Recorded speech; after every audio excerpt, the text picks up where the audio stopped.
Well, we're going to get started in just a little bit. And you might be saying, wait a second, we're heading into April. Why are you playing Christmas music? It's because when a customer is waiting for a machine to come back from the workshop, especially if they're a good distance away, like Steven out in New Mexico and Jim and the late Gloria up in Indiana, they're anxiously awaiting for that package to show up on the porch or to be delivered. It's like Christmas Day as they're waiting to unpackage that machine and enjoy the gift of that renewed life in a machine that was struggling or maybe just wouldn't run at all. So we're having kind of a Christmas theme today, and I need your help because I'm needing to decide which machine to pack first, whether we're going to pack a machine to go to New Mexico or whether we're going to pack a machine to go to Indiana. And I'm going to take the popular vote and then demonstrate how to do that, because the packing process is different depending on the type of machine. So you're going to learn something new regardless of which machine, but it'll be fun to see what the popular vote is on, do we go to New Mexico or do we go to Indiana first? But in the meantime, a little bit more Christmas. And a Christmas for me is to discover that I've become a little bit gluten intolerant, and Susie has helped me to find new products that I can eat so that my tummy is happier. And I've got a couple of them in the shot right now, things that I'm eating. I don't know if there's any others in the gluten-free category that are in the audience or those that are thinking about going gluten-free, but these are some great products. The Crunch Master, and boy, are they crunchy. And then also these yummy sweet treats that have chocolate chips in them. The Simple Mills, what is this? The Simple Mills soft baked almond flour bars, dark chocolate almond. So all kinds of great gluten-free products and products that are out there that don't taste like monkey food. That's my biggest complaint, is I don't want to eat something because it's good for me, but it tastes nasty. And these two products, the Crunch Master and the Simple Mills, they make products that are yummy, but also good for me. So any other gluten-free people out there? I'm just wondering.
All right, we're going to get started in just a little bit. And like I said, I've got music from Christmas playing today because when a customer is waiting to get a machine back that has been broken, has been troubled and sick, and they anticipate that package landing on their porch, it's like Christmas Day when that package finally gets there. So I'm kind of doing a Christmas theme today, and I'm asking for your help to decide which machine we pack first. Do we pack the one that's going back to Stephen in New Mexico, or do we pack the one that's going to Jim and his late wife, Gloria, to be used by the granddaughters up in Indiana? So you can decide today who might get Christmas first, who might get that machine shipped first, okay? So get to know some new people, have fun, and let's get packing shortly.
All right, let's go ahead and get started on this packing. Does anyone have any input? Otherwise, I'm just going to pick one. We can either pack the one going to New Mexico, which is going to be the 1591 over here, or we can pack the Swedish Beauty that's going to be heading up to Indiana to be used by the granddaughters of the late Gloria that recently passed away. Both of them are beautiful stories. Stephen is in New Mexico, has had all kinds of health issues and is really excited to get a new venture going, learning how to sew and using a sewing machine.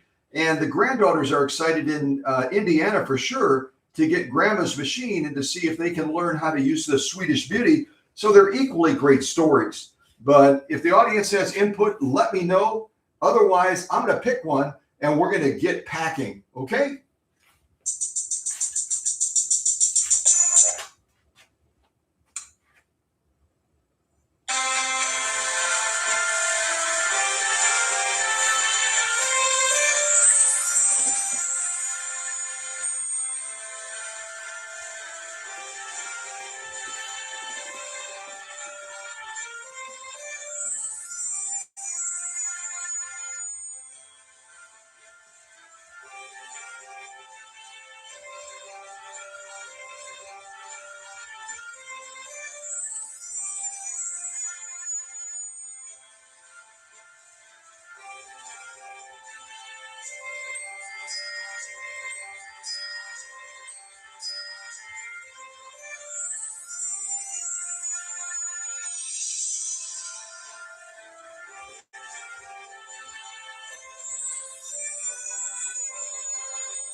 Well, like I said earlier, every machine that I ship back to a customer, and it doesn't matter the distance, it might be going to Indiana, it might be going to India, it could be going anywhere around the world.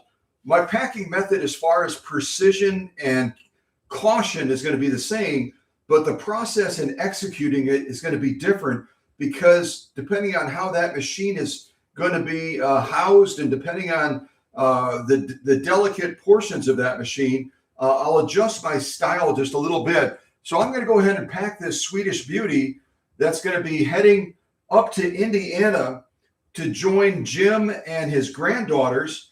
If you didn't hear that story from the previous live stream, Gloria, let me see if I can get in the shot here.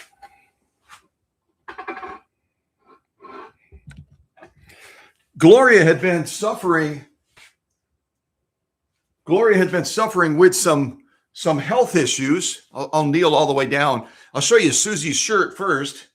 This is another one of her fun shirts. So if you're looking for a cool shirt to promote cow country, there it is. But if you don't remember that story, Gloria had been suffering with an illness and was hospitalized and then was released again. And everyone, the family, was hopeful that things would get better, but she ended up going into the hospital again and then passing away. And I didn't learn this until I circled back to Jim, the husband, to say, hey, I've been working on some projects for a senior center out in La Follette, Tennessee. I'm focusing on Gloria's getting it wrapped up again and getting it presented. And that's when he shared that she had passed away. But they still wanted to get the machine back because the granddaughters wanted to follow in grandma's footsteps and learn how to sew and learn how to celebrate a Swedish Beauty. So this will be a fun machine to get heading on the way and heading towards the great state of Indiana. So join me as we do this. It's kind of a methodical process.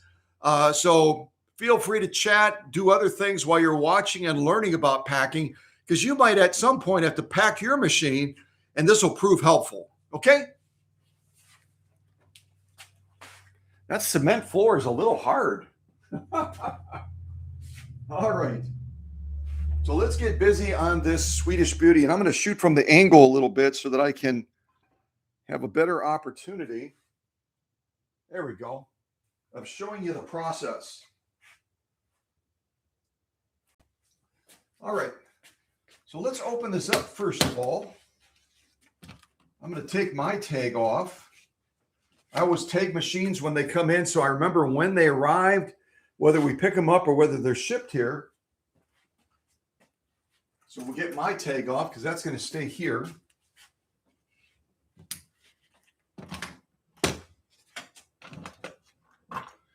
And there's the original keys for the case, which I didn't need, but Jim sent them anyway.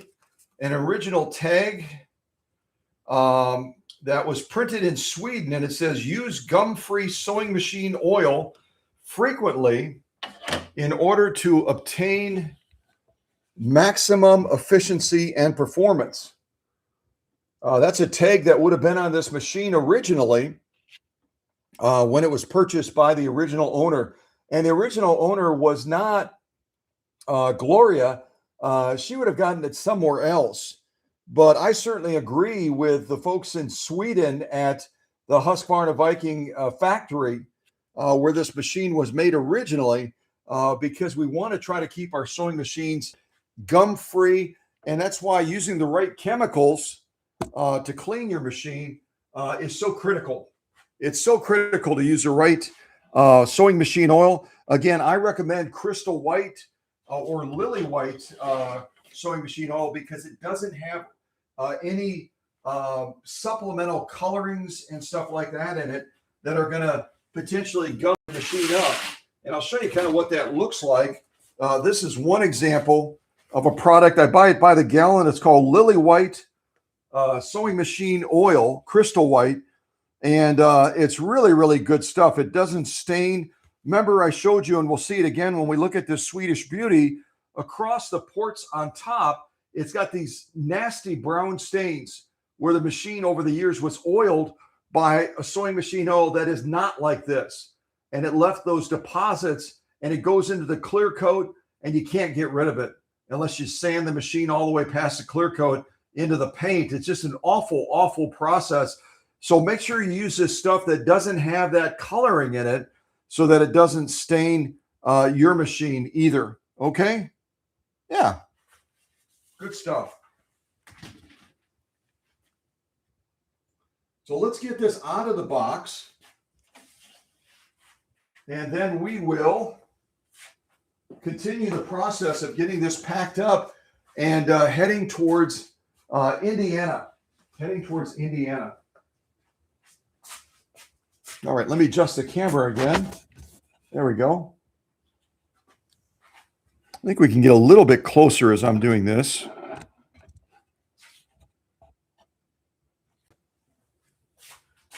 Okay, so I'm going to pop her open. We've got to take her out of the security of her case. And I'm going to make sure I send back the original belt again. This is the wrong style belt. If you didn't see that live stream, go back and watch it when I presented this 21E. They had this Japanese belt that's about 14 millimeters too short for the machine. It was causing a lot of challenges, a lot of problems. So I replaced it with one of my OEM original Husqvarna Viking long belts. And it makes all the difference in the world in helping that machine to run as well as it possibly can. I'm also going to be returning the cams, the extra cams that Jim sent with the machine that his granddaughters will need. Again, one of the cams is always going to stay in the machine.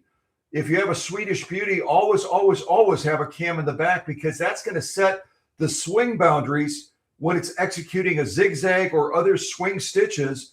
And if you don't have that cam in there, it's going to go outside of the parameters that it's supposed to. It's going to hit the throat plate, break the needle, and also scar up the throat plate as well and cause all kinds of problems when you're trying to sew. So always have one of these cams in the back of the machine.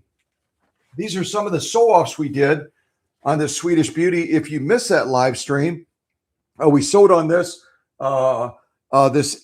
vintage velvet. We sewed on the vintage velvet and laid down some beautiful stitches. We sewed on these 2 layers of genuine cowhide. I'm going to move over here so I can see what you're seeing on the screen.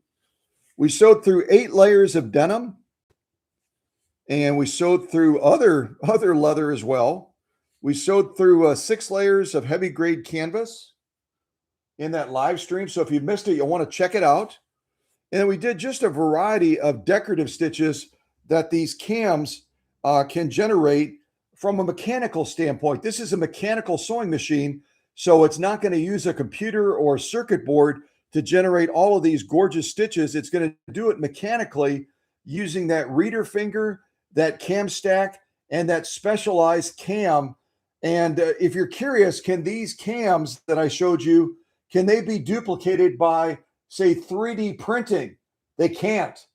They're so complex and they're so unique and so proprietary, you can't even duplicate them with 3D printing. Some of the other decorative stitches that we did, there's a big representation of those gorgeous decorative stitches as well.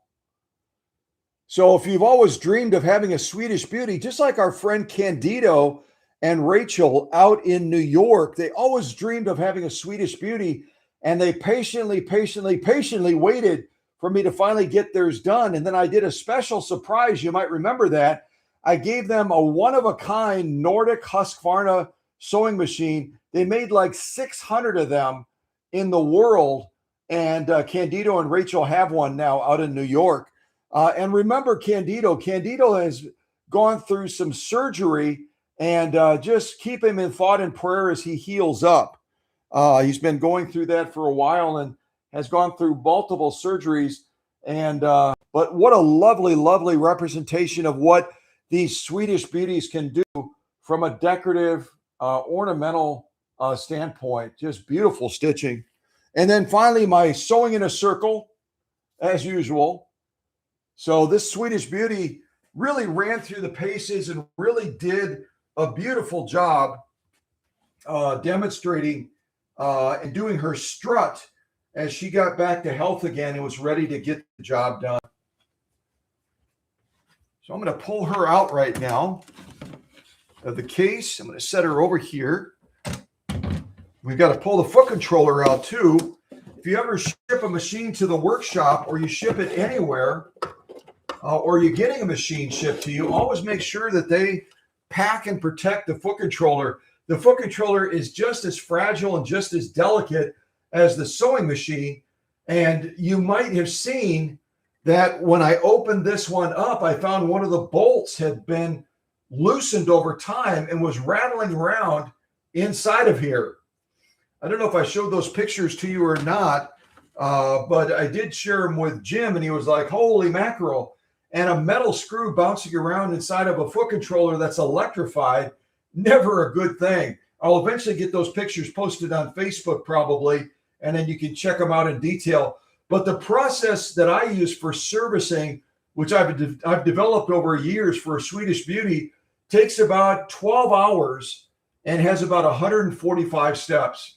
So as I say often, compare that to a sew and vac, where they're going to spend about 30 to 45 minutes on the machine and probably use about 10 steps to 145 steps. There's just no comparison, none at all.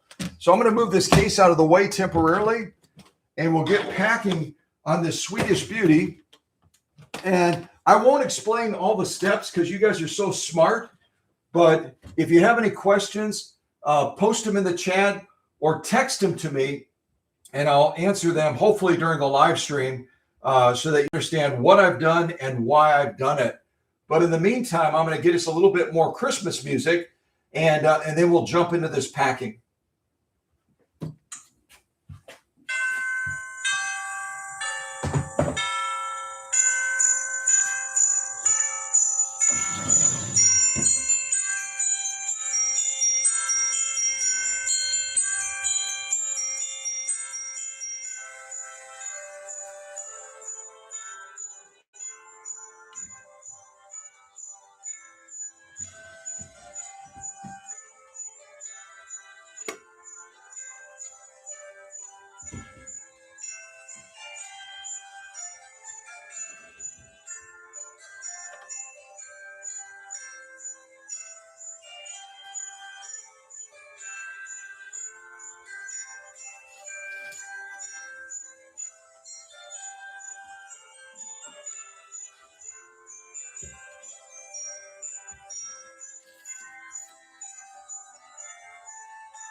I'd open another box because I realized I won't have enough bubble wrap with this little roll right here.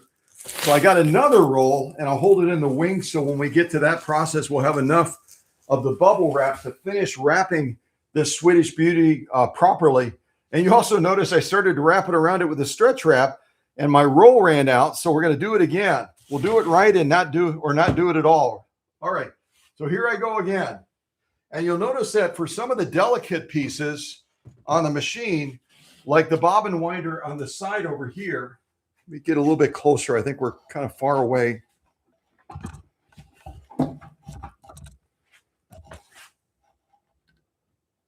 The bobbin winder on the side, this right here is delicate, and it's anchored in a plastic housing. So I'm going to make sure that we pad that with a little bit of extra bubble wrap, and then we'll cocoon the rest of it in bubble wrap as well. Just kind of watch the process. And again, if you have any questions, type it in the live chat or text it to me, and I'll go ahead and try to answer that in the process. I should probably turn the volume up on my phone so I can hear a text if it comes in during the live stream.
I'm also going to cut another piece similar to this to protect the upper tension as well.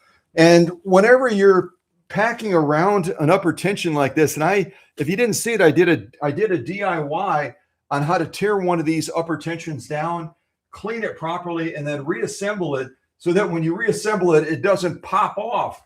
Over the years, I've gotten contacted so many times where somebody tries to service an upper tension like this one. on the Swedish Beauty. And as they're adjusting the tension, the knob will come off right in their hand. And I explained in that live stream how to do it so you can avoid that happening. So if you miss that, make sure you check it out. If you have a Swedish Beauty or you're looking to get a Swedish Beauty, it'll really save you a lot of frustration. But we got to protect that spring that is part of this upper tension. Otherwise, that spring is going to get bent. And also, when you take the packing material off, you've got to be incredibly cautious as you pull that packing material away so that it doesn't snag on that spring and potentially create damage. So what I might do, I might go over this with just a light coat of stretch wrap, and that way the stretch wrap will be peeled off like this, and it'll be less likely to snag that spring when Jim and his granddaughters unpack it in the Fort Wayne, Indiana area. Okay, so that's kind of what I'm going to be doing, just so you understand. But again, if you have any questions, don't be afraid to type it in the live chat and or text me, and we'll get your answer out there as quick as we can. Okay. All right. Back to Christmas music. It's going to be Christmas Day for Jim and his granddaughters real soon once that machine arrives in Indiana.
Christmas in March. Christmas in March.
So you might notice me tagging down different parts on the machine. On the back of the machine where you access the cam, that's a door that is hinged.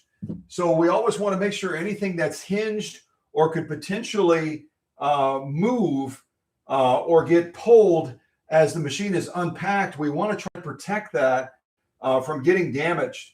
And so that's why anything that is going to have a hinge point, any of these threading points, so that when the machine arrives, Jim doesn't have to try to struggle in rethreading the machine.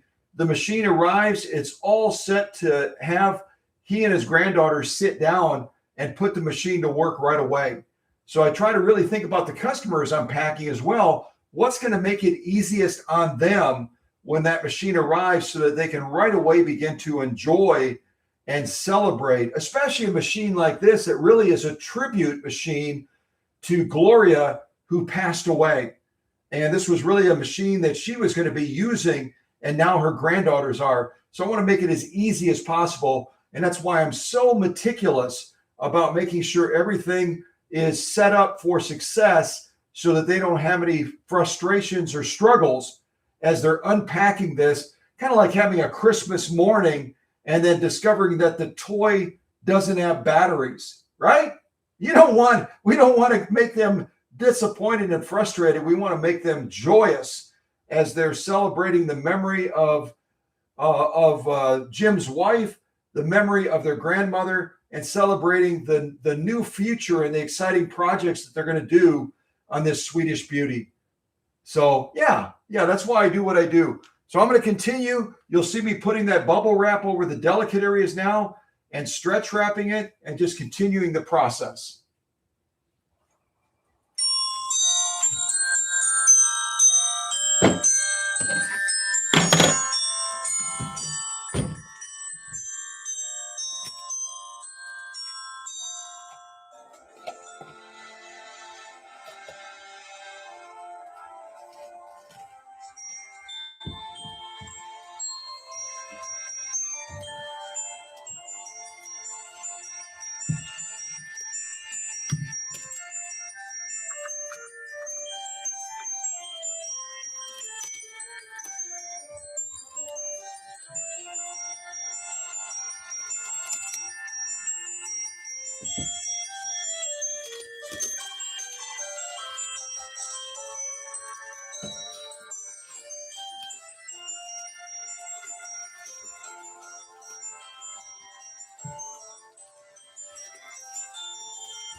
And you notice I'm cocooning it totally in.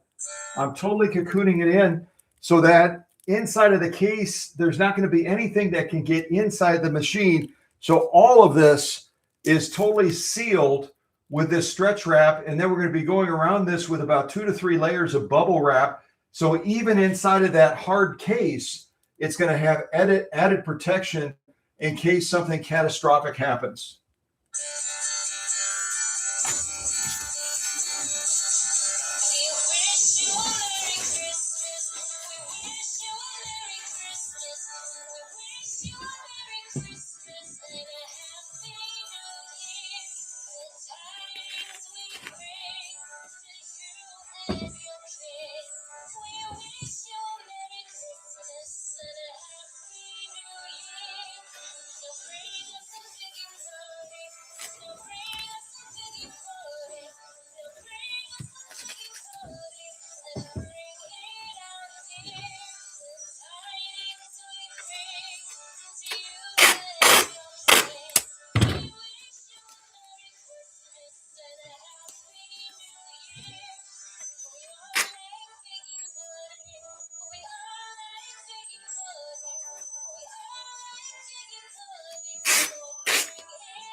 It is so difficult to start tape that comes loose when you have no fingernails. But I decided to go to a new roll, and start this new roll, because once that tape sticks to itself, if you don't have fingernails, it is a fruitless process.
All right, I'm just going to pause the music again real quick, and I'm going to show you, this is all cocoon now. It's got that layer of stretch wrap on there, and then I've reinforced it with packing tape.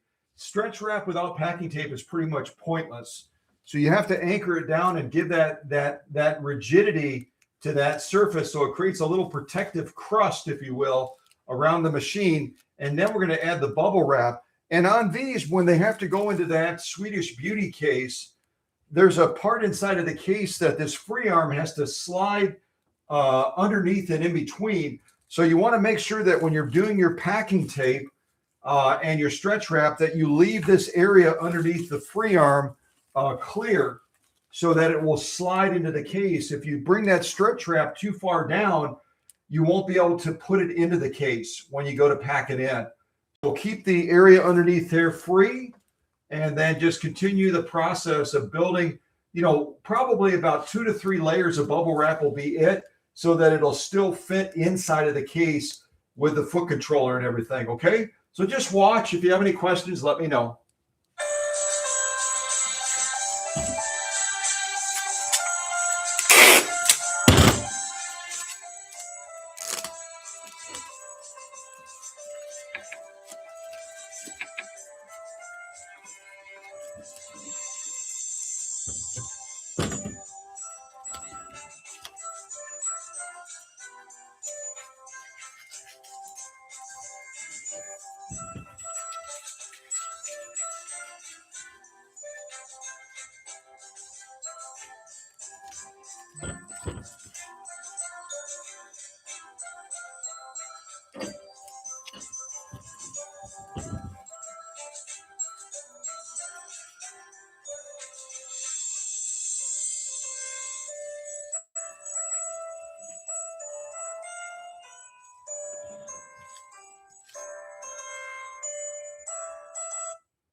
I do have one more step I need to do before I do the bubble wrap. I think it would be fine, because I put about 2 to 3 layers of bubble wrap, and this is housed inside of the Swedish Beauty case. But I cut a piece, so I might as well use it. I cut a piece to protect these plastic knobs on the front. The stitch width controller, the stitch length controller, which is also the reverse, and then also the cam adjuster right here. These are all plastic knobs. And so just to be absolutely confident that I've done the best I can to protect the machine inside of the case, even before we do additional packing around the case, I'm going to go ahead and add that extra layer over these knobs now. So I kind of could have done that step earlier, but better late than never.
All right, so we're adding those 2 to 3 layers. I ended up doing 2 layers all the way around the machine, and then 3 layers on the front to protect those more delicate parts. Also, three layers on the side as well. And remember, on the side bobbin winder thread guide that was kind of sticking out, we added about 4 layers of bubble wrap on there already, and then we added that extra protection to the upper tension as well. So we've already done a better packing job than most packing places do. Professional people that do that's all they do is packing. We've done a better job already, and we're not even close to being done. So keep watching. And again, if you have any questions, by all means, ask them. Don't be shy. If you're in the shadows right now, I didn't even look to see how many people we have in the audience right now. Looks like probably about 800 people watching the packing job right now. Go ahead and jump out and ask those questions. Or if you don't want to join the live chat, you can always text me directly. And I know Susie oftentimes will post that number for my cell phone in the live chat. So if you haven't done yet, Susie, please do that, darling, if you would. And again, don't be shy. And if you haven't liked it yet, if you're enjoying watching what you're seeing and you're learning something new, then by all means click like on the live stream as well, if you would. Okay? All right, back to the process. And if you get annoyed by the Christmas music, let me know. I'll put something else on.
Okay, so we're pretty much done with prepping the machine to go into the case. The only thing we have to do first, because it needs to go into the case first, is we have to prep the foot controller. Also, again, foot controllers are just as fragile and very, very delicate, especially these Husqvarna ones. So we've got to make sure that we do everything we can to protect that foot controller, even though it's going to be inside of that hard case that the Swedish people developed over in Husqvarna. We want to reduce the vibration. We want to reduce all the other factors that are going to potentially cause issues with this foot controller. So you're going to see me stretch wrap it to anchor everything down. Then you're going to see me bubble wrap it. But be real careful about how much bubble wrap you put around the foot controller, because the compartment inside of the case only has so much clearance. So we're probably going to limit it to about 2 layers of bubble wrap. And then we stretch that real tight to the foot controller as well. And then we'll slide it in that little cubby, and then we'll get the machine in after that. But first of all, I've got to write a note on the machine to the family, to Jim and the granddaughters. I always do that. It's my thing to personalize it and just to let them know that we love them, and that, we're going to keep them in thought and prayer with the loss of a wife, the loss of a mother. That's incredibly hard on a family. Any of you that have lost a mom or have lost a grandma, you know what I mean. So I'm going to write a personal note on the top, and then we'll get all of this into the case. And then we got more packing on the case to do as well before it ultimately goes into a nearly waterproof tote that is well above and beyond a cardboard box that a lot of the shippers use. I'm not a fan of the cardboard boxes, because in this time, as we're moving into summer out of winter, we get a lot of rain. And if you're not there pretty quick after a box like that is put on your porch and it gets soaked with water, and you go to try to pick up that cardboard box, guess what? That machine is going to probably fall right through the box. And that's why, even though UPS, I know they do it professionally and they do a good job with their double box method, it's cardboard. Mine is a plastic tote. It's almost impervious to water, and it takes a lot of beating along the way and protects that machine a lot better than cardboard would. Yeah. All right, let's continue. Here we go.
I didn't specifically mention it, but when you're using the bubble wrap, I always consciously will point the bubbled up portion that is on the one side where the bubbles are actually popping up. I'll always put those facing out, so it creates almost like an airbag effect to protect whatever I'm protecting, whether it's the foot controller we're getting ready to wrap right now, or whether it's the machine. Those bubbles are always facing out so that if something impacts it, those bubbles are going to act like an airbag and protect what's on the other side of it. I hope that makes sense. All right, let's continue it.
Okay, so we have the foot controller pretty much ready. The only thing I'm going to do is I'm going to go around this bubble wrap now with a little bit of packing tape just to anchor it down. I always talk about that in the packing process. You want to make sure that each step you take always has an anchor point. Otherwise, it's like the weak link thing. You're going to end up breaking down the layer of protection if you don't anchor everything to the next thing.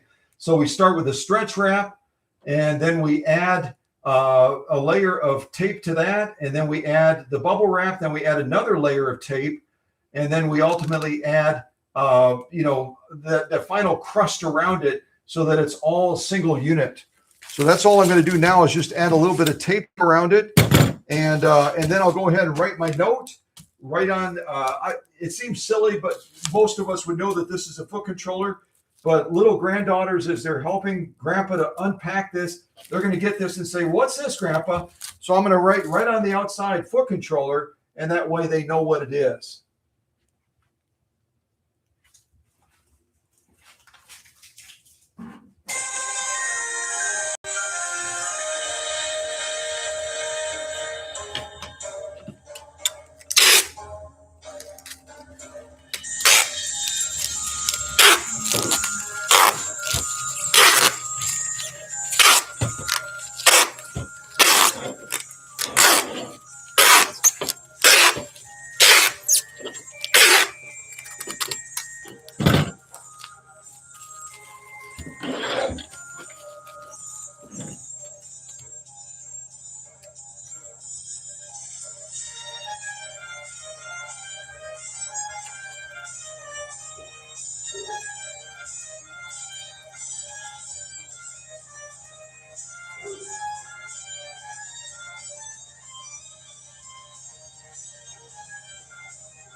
And I've started the process of, with all the sew-offs that Jim and his granddaughters have seen done in the live stream.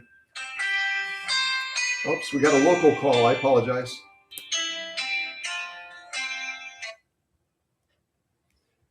Hello, this is Scott. I'm in the middle of a live stream. Can I call you back? Sure. Okay, thanks so much. What is your first name? Tina. Tina, I'll call you back in probably about an hour if that's okay, dear. Okay, thank you. Yep, bye-bye. Bye.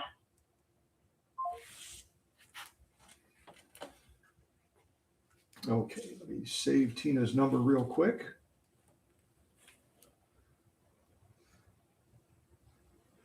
It's been so exciting since Susie and I have come to Kentucky.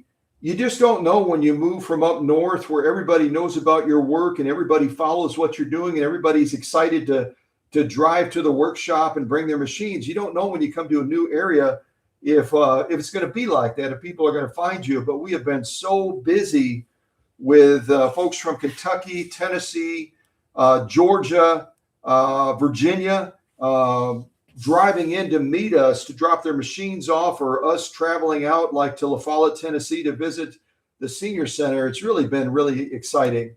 So I'm just going to save this number real quick so I remember who called, and let's continue the process. So yeah, I was saying I love adding the sew-offs because that way if Jim sits down with the granddaughters and they watch the live stream and they see grandma's machine doing all these sew-offs, the first thing they see when they open the case to take the machine out is all those sew-offs they saw in the live stream.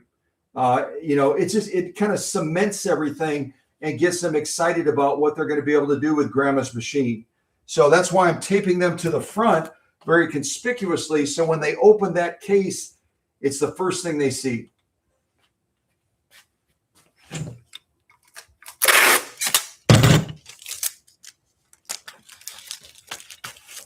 All right, I ran out of Christmas music, so I'll go to something else so you all don't start saying, okay, all right, enough Christmas music. How about some Latino music? Sort of.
All right, so what you see me do right now is I'm going to do one more little package right here.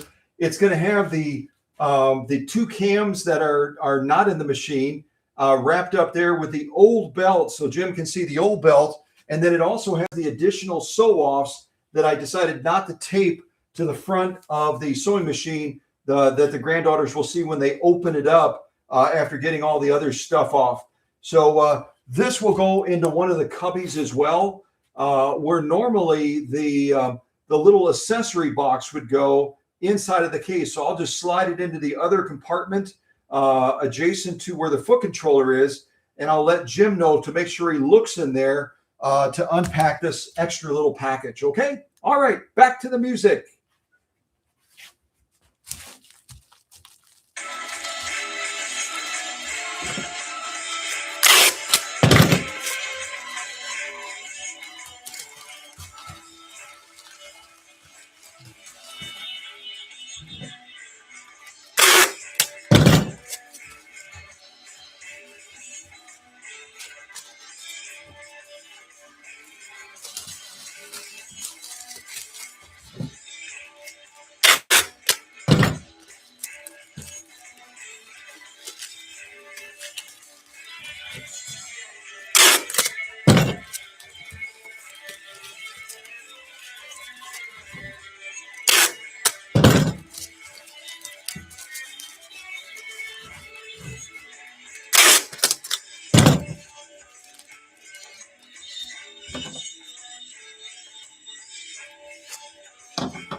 All right, I'm going to get a quick sip of tea to wet my will cell, and then we're going to begin the process of getting this into the case.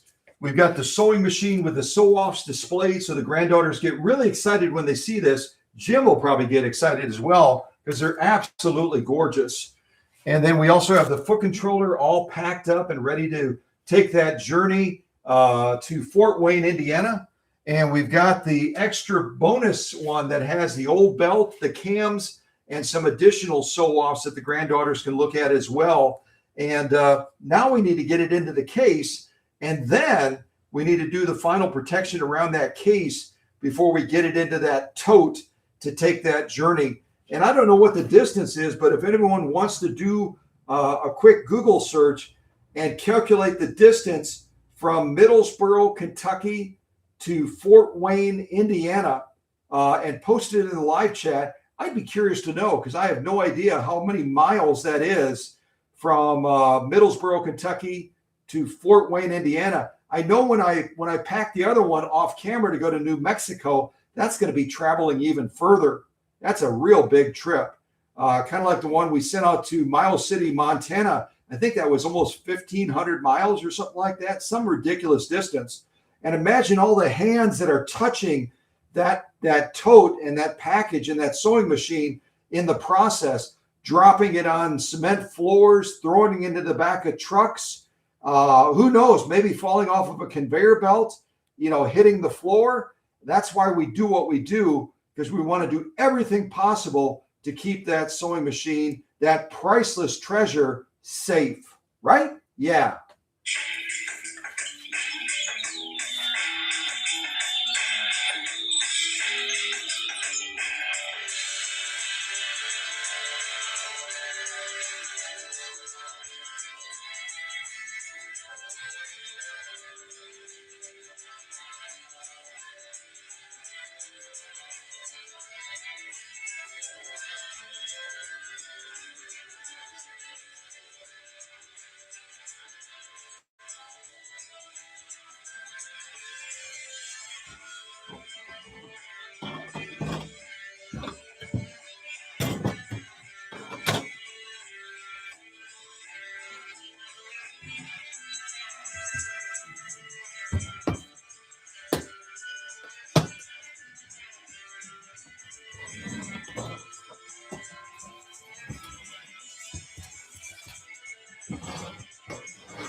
right.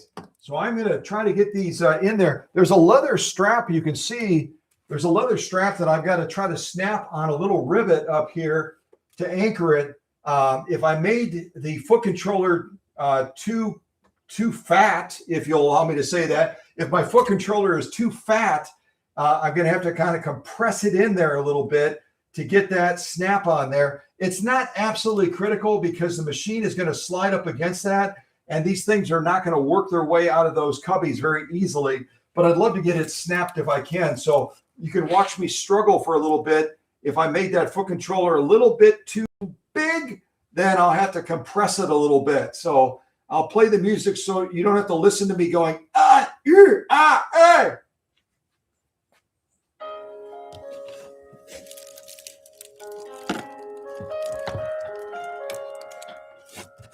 There we go. That wasn't too bad. And now the machine.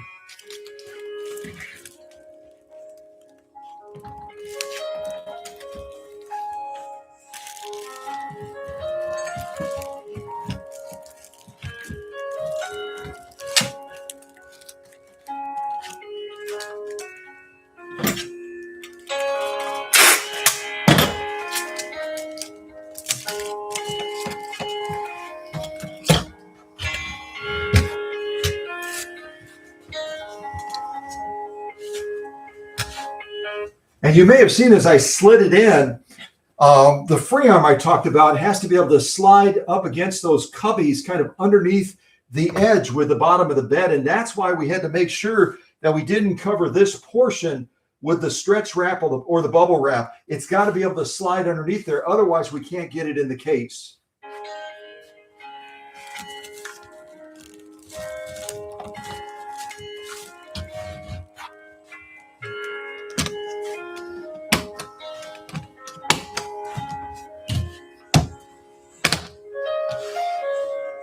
So imagine Christmas morning up in Fort Wayne, Indiana. They finally have gotten all the outer levels off that you're going to see me put on shortly. And they finally get to the case. And Jim and the granddaughters are sitting there and they open the door. And the first thing they see are those marvelous, marvelous stitches that this amazing 21E laid down in that live stream. They saw it on camera already. Now they're seeing it in person. And that's why we do what we do. We want people to be excited about sewing machines, vintage machines, and just fall in love with them, just like all of you have. And we do things intentionally because we want people to fall in love and appreciate just what treasures these are, right? Yeah, especially these young girls, these young granddaughters that are going to carry this tribute of Gloria forward for many generations.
So you probably noticed that the first thing I did with this case, once we got the machine and all the other goodies inside, is even though this has lockable clasps that hold the case closed, we can't count on those. And also we don't want to stress those either. So we give them the extra fortification of going multiple times with stretch wrap to anchor them down. And then we go over that with packing tape to reinforce it. So now we've got a fortress that will not only keep the machine and all the other goodies safe, but it also protects the case as well. You might remember recent live streams where we got cases and the cases were utterly destroyed because they didn't do anything to protect them in the shipping process. I believe one of them, gosh, I'm trying to remember. I deal with so many machines and so many customers, but it might have been a 401A or something like that, or it was a Slantomatic, I remember, and the case was destroyed. The customer wanted it back anyway because she had an Amish neighbor that she was hopeful would be able to fix it. A lot of it was dry rotted, so that Amish neighbor is probably going to look at it and go, buy another one. Buy another one. Yeah.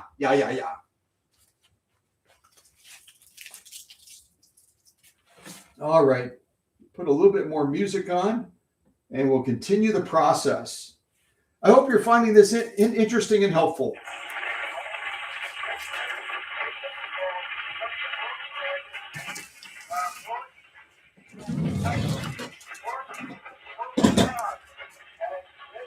And if you can't understand what this guy is saying, you're not alone.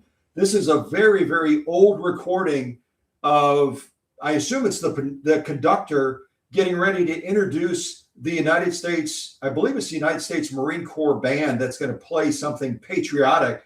But recording devices back then compared to what we have now were so grainy and gritty, it was really tough to hear what these folks are saying. So anyway, hopefully you can hear the music once they start playing.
All right, I'm sorry to interrupt you. I'm sure you were probably standing up and marching to this music because it's marching music.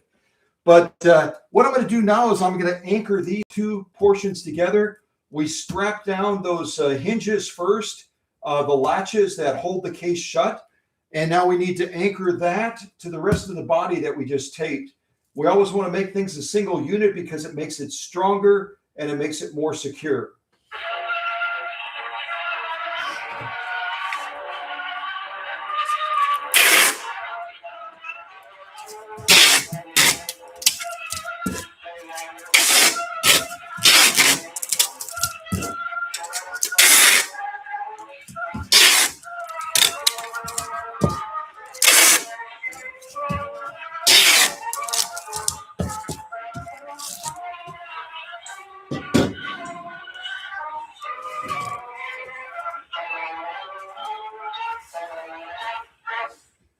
All right, you can stop marching. You can stop marching.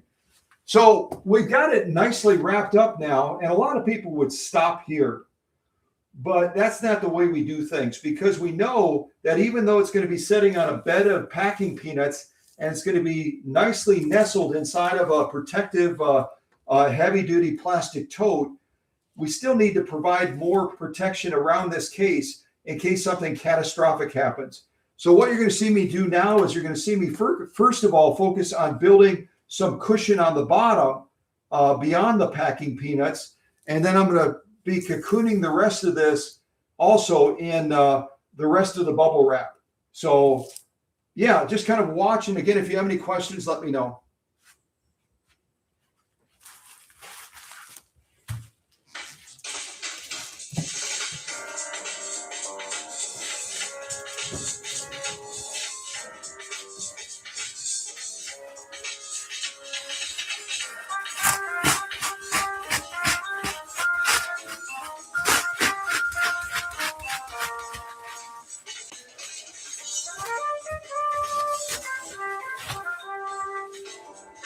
You know what, just out of curiosity, I'm going to see how this fits into the tote, how much clearance we have on the top, and what I might do instead of doing the bubble wrap on the bottom. That's going to do really, really well as far as protecting.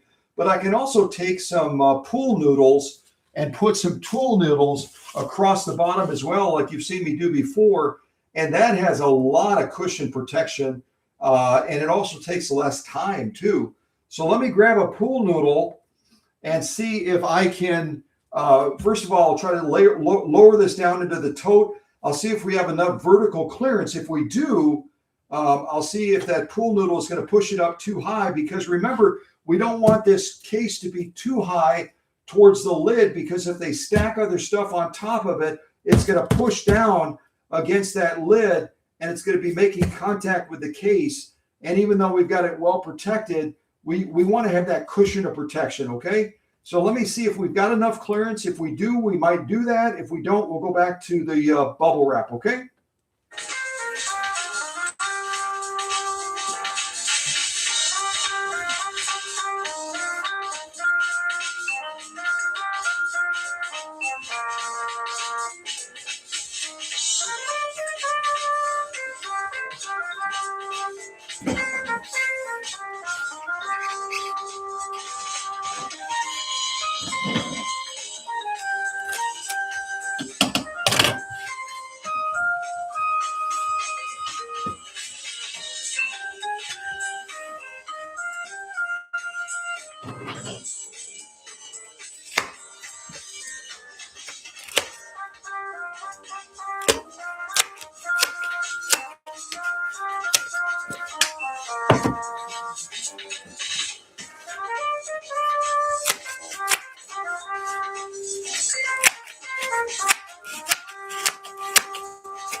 From what I can see, we're going to have enough clearance. So I think we're going to go with the pool noodles.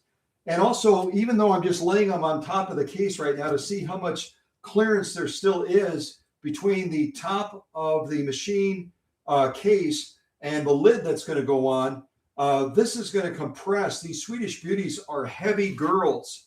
They're probably about 38 pounds with the case, almost 40 pounds. So those pool noodles are going to compress a little bit. So we'll have even a little bit more clearance than we do right now in my brief check.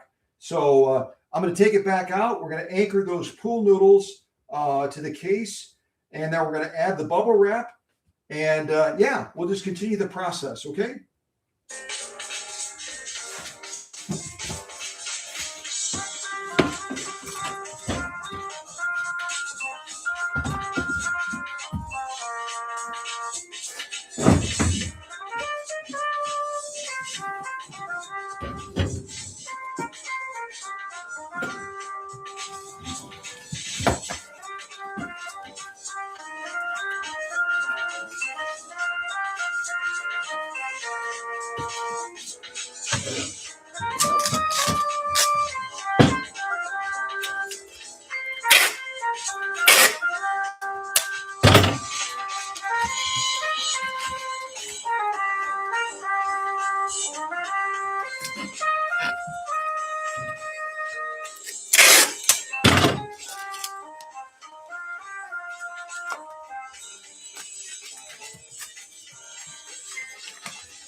And you're so smart. I know you guys notice things that other folks wouldn't. In our classroom, we got the smartest students relating to sewing machines, vintage things than anyone on the internet. You'll notice as I'm anchoring these pool noodles that I'm anchoring it to the stretch wrap that has that packing tape on it already. So again, we're combining everything together and we're staying away from the material, the cloth material of the case. We're just using those anchor points to secure these noodles to make sure that we don't damage the case, but we also have the best protection possible.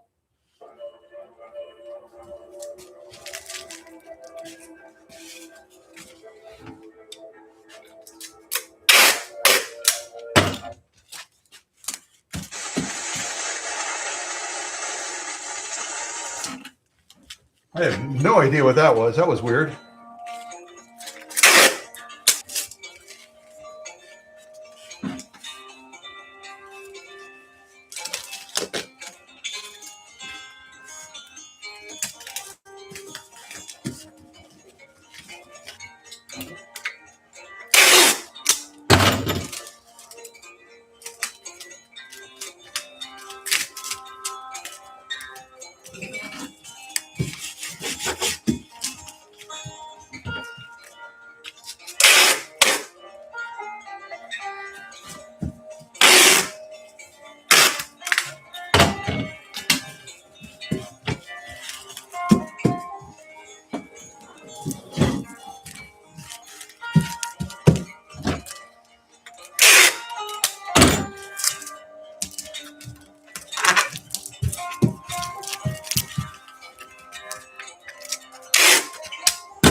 My goal on the outer protection of this case, as far as the bubble wrap I'm applying right now, is going to be about 5 to 6 layers. I'm going to need the other roll. So you'll see me run out, and that's okay. I've got that other big roll that I showed you I went and grabbed. So I'll then grab that and we'll add on those extra layers. So we end up with 5 layers of protection, along with all that we've already done to safeguard this machine. And I want to thank Teresa for looking it up. I think it was just probably around shy of 400 miles that this is going to be traveling to Fort Wayne, Indiana. That's still a good distance. It's not like going to California or some of the other places we've shipped, like Switzerland and Germany and Japan, but a lot can happen in 400 miles. So we're going to give this Swedish Beauty every opportunity to arrive safely, so that when Jim and his granddaughters celebrate their Christmas morning and remembering the beauty of Gloria and all that she brought to that family, they're going to be able to jump into this machine and have fun and start making gorgeous things that will remind them each and every day how precious that lady is, not was, is. Her legacy will live on. Her legacy will live on.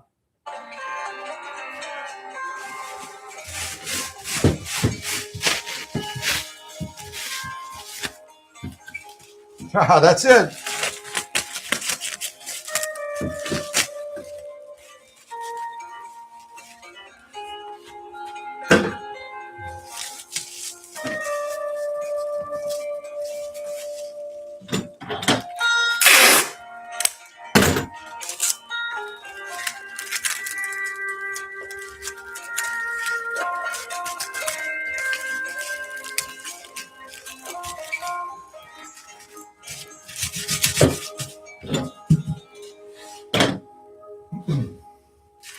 All right, so we got about 2 layers. We're going to have to add about 3 to 4 more layers on using that new roll. I'll probably cut sections off because that new roll is so bulky, I won't be able to go around this case easily. So be patient as I do that. We'll get this up to about 5 to 6 layers, and then we're going to pad the top as well. And then I will get it into the tote, and I'll explain what else I would do without actually doing it, because I think we've been running about almost 2 hours. We've been running almost 2 hours, and I don't want to make packing a drudgery. I want to make it a part of the celebration process. Once we've gotten the machine repaired and back to greatness, it's getting it protected so it can get home and then demonstrate its magnificence to those owners in that family. So let me finish the bubble wrapping. We'll go through those steps, and then I'll describe what else we would do, and that way you'll know the process so you can duplicate it and claim it as your own. I've had numerous people, I'll just share this with you briefly. I've had numerous people over the years since I developed this packing method that will contact me almost like a confession, and they'll say, Scott, I don't do anything like you do, but I'm trying. And I've told my customers that the packing method that you do is my packing method, and I want to apologize for stealing your idea. I write them back right away and say, steal it and use it, because you know what? I don't take any glory in a machine arriving damaged. If you can copy my process and maybe even make it better, then we're all winning, right? We're all winning.